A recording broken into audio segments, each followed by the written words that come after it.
पाठ 15 चोराच्या मनान कापूस.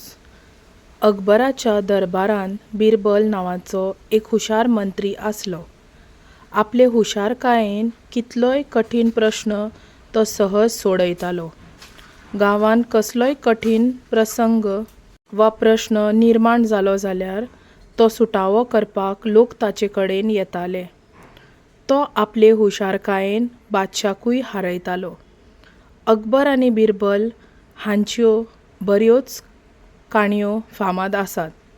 लोक तांच्यो काणयो आवडीन वाचतात आनी आयकतात. अशीच एक बिरबलाची काणी आमी वाचुया आनी आयकुया.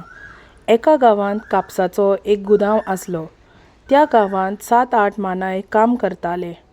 एक दीस तांचे मदल्या एकल्यान कापसान भरिल्लो एक व्हडलो साक चोरलो आनी व्हरून कोणाक तरी विकलो. हें जेन्ना मालकाच्या लक्षांत आयलें तेन्ना ताणें सगळ्या मानायांक धारेर धरले. पूण दर एकलो सोपूत घेवन हांवें तो साक चोरूंक ना अशें सांगपाक लागलो. शेवटाक हो प्रश्न बिरबला सामकार मांडपाचें मालकान थारायलें. बिरबलान सगळ्या मानायांक आपोवन आपले सामकार वळीन उबे केले.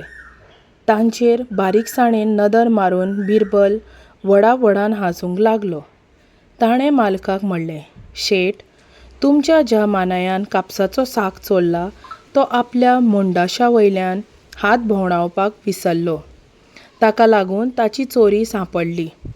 बिरबलान अशें म्हणटकूच ज्या मानायान तो साक चोरिल्लो ताणें आपलो मुंडासो सांसपिलो.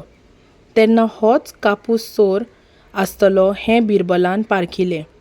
ताका ख्यास्त जातली हो भंय घालतकूच ताणें आपलो गुन्यांव मानून घेतलो.